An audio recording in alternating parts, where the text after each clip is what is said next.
थोडस me let आलो कारण की रस्त्याचे खड्डे एवढे होते. निश्चितपणाने नितीनराव जरी म्हटले आम्ही सर्व सत्ताधारी आहोत आणि ही आमची जबाबदारी आहे. एशियन डेव्हलपमेंट बँकेमधून तो व्हावा याकरता आम्ही देखील ताईंचा पत्रव्यवहार केला. मला खात्री आहे की डिसेंबर महिन्यामध्ये या रस्त्याची मंजुरी आपल्याला निश्चितपणाने मिळणार आहे याची मला खात्री आहे. परंतु आम्ही सगळे जरी सत्ताधारी पक्षात असलो तर सत्तेत फक्त आमदार साहेबच आहे. आम्ही सत्ताधारी पक्षात आहोत आणि सत्तेपुढे शहाणपणा चालत नाही, म्हणून आम्ही त्यांच्यावरच टीका करणार आणि त्यांच्याकडेच आम्ही ती मागणी करणार.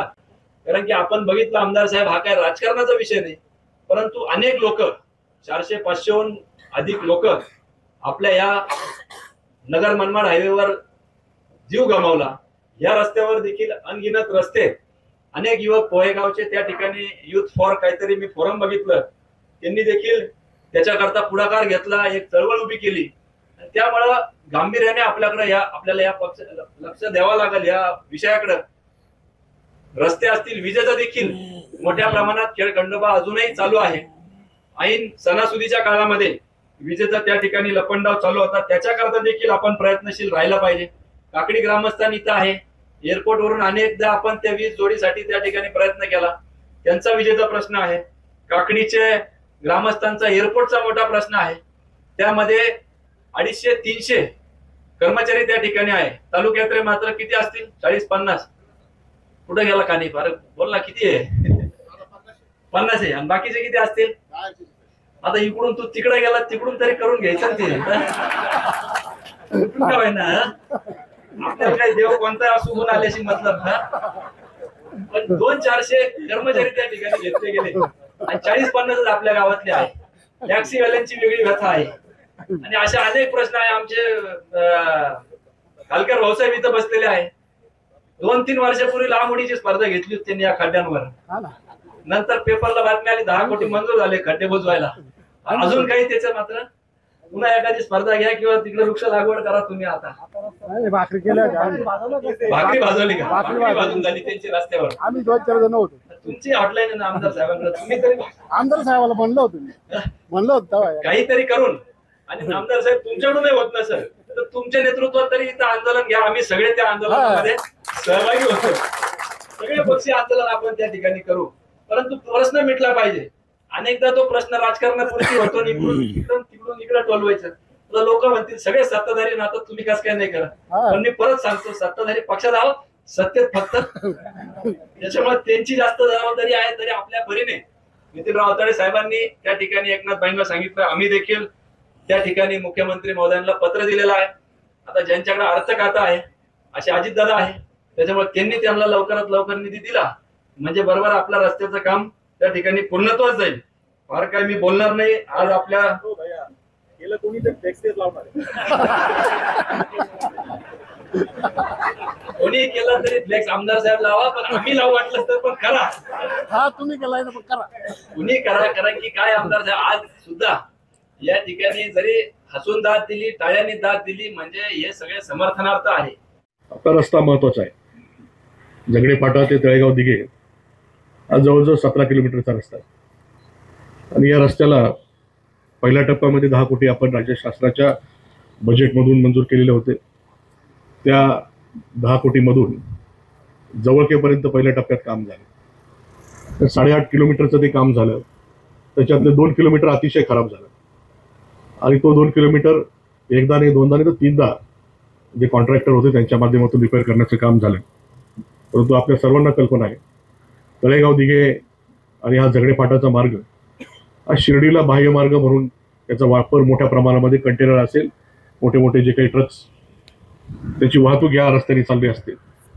आणि म्हणून जे काय आपण स्टेट हायवेच्या नियमाप्रमाणे त्याच्यावर काम केलं तर काही प्रमाणामध्ये तो रस्ता टिकलेला आहे.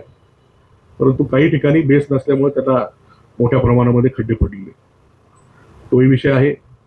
आणि जो काही पुढचा जवळकेपासून आपल्या रांजणगावपर्यंत याला आपण 5 कोटी मंजूर केलेले, त्याचं काम अंजनापूरच्या थोडंसं अलीकडे त्या ठिकाणी थांबलेलं आहे. गेल्या 6 महिन्यापासून आपल्याला सर्वांना कल्पना आहे का पाऊस त्या ठिकाणी चालू आहे. 6 मे पासून आता आज 3 नोव्हेंबर झाले, म्हणजे जवळपास 6 महिने झालेले आहे का पाऊस चालू. आणि पावसाच्या काळामध्ये डांबरीकरणाचं काम होणं त्या ठिकाणी शक्य नाही, याची कल्पना आपल्या सर्वांना आहे. आणि म्हणून ते काम प्रलंबित राहिलेलं आहे, याची कल्पना आहे. परंतु आता पाऊस थांबला तर त्याचं काम जे काही कॉन्ट्रॅक्टर आहे त्यांच्या माध्यमातून केलं जाईल. राहिला 2-2.5 कोटीचा विषय. आपण जर पाहिलं तर झगडे फाट्यापासून काही अंतर आहे 500 मीटरचं, जे पुलामध्ये जाणार होतं ते पहिल्या टप्प्यामध्ये आपण ते केलं नाही, त्याच्यापुढं आपण रस्ता केला. परंतु 2.5 कोटीमध्ये ते पहिले 500 मीटरचं काम BBMचं झालेलं आहे. आणि राहिलेलं काम हे रांजणगावपासून पुढे त्या रस्त्यासाठी ते आपण ठेवलेले आहे. आणि त्याचं देखील काम तिसरा कॉन्ट्रॅक्टर आहे, त्या माध्यमातून ते राहिलेल्या पुढच्या काळामध्ये केलं जाईल. आता याच्यामधले 17 किलोमीटरमधले जवळपास 5-6 किलोमीटर असे आहे त्याला बेसच नाही. आणि हा रस्ता पूर्णपणे खोदून ज्या पद्धतीने मागच्या काळामध्ये मागचे आमदार अशोकरावजी काळेसाहेब यांनी झगडे फाट्यापासून कुंदाबा फाट्यापर्यंत जो रस्ता झाला, 7 किलोमीटरचा रस्ता आहे, पूर्ण 6 ते 7 फूट खोदून तो त्या ठिकाणी करण्यात आला होता. तशाच पद्धतीने हा रस्ता केल्याशिवाय हा रस्ता टिकणार नाही. कारण आपण किती जरी विचार केला तर या रस्त्याचा वापर शिर्डीला एक ऑल्टरनेट म्हणून, शिर्डीचा बायपास म्हणूनच वापरला जाईल. आणि म्हणून याला एक चांगल्या दर्जाचं काय म्हणता का एस्टिमेट करून त्या ठिकाणी तो रस्ता केला जाईल, अशा पद्धतीचा प्रयत्न माझा आहे.